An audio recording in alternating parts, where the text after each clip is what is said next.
Hello મિત્રો, કોઈ કહે કે આ કચરો નથી કંચન છે તો તમે નહીં માનો, પણ જુઓ આ રસોડાના જ કચરાનો ઉપયોગ કરીને બનાવેલા ખાતર દ્વારા આ મારા ટેરેસ ગાર્ડનમાં ભીંડાના છોડ ખાસા ઊંચા થઈ ગયા છે અને કેટલા બધા ભીંડા એની અંદર આવે છે.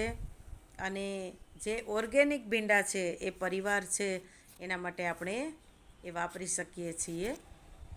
કોઈ પણ જાતની જંતુનાશક દવા કે રાસાયણિક ખાતરનો બિલકુલ ઉપયોગ કર્યા વગર માત્ર રસોડાનો કચરો, સૂકા પાંદડા અને ગૌમૂત્ર, સરગવાનો છોડ પણ છે અને અલગ અલગ બધા ભીંડાના છોડ છે કે જેમાં સારા એવા પ્રમાણમાં ભીંડા આવી રહ્યા છે અને અમે વાપરીએ છીએ.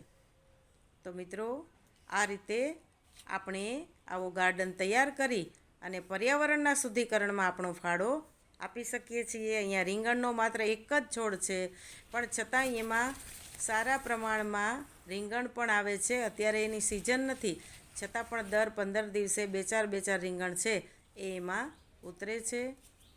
અહીંયા મરચીનો છોડ છે, જુઓ પુષ્કળ પ્રમાણમાં મરચાં પણ તમને દેખાશે.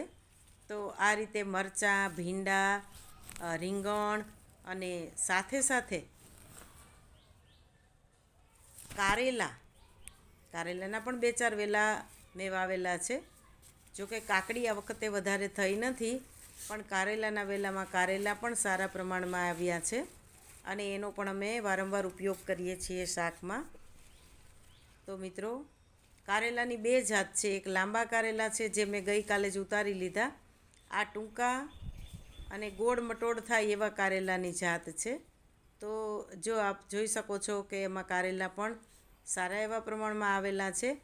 લાંબા કારેલા તો માત્ર 4 કે 5 થાય તો આપણું શાક થઈ જાય, પણ આ નાના કારેલા હોય ગોળ મટોળ તો એ પણ સારા પ્રમાણમાં ઉતરે છે અને એનો અમે ઉપયોગ કરીએ છીએ. તો આપણે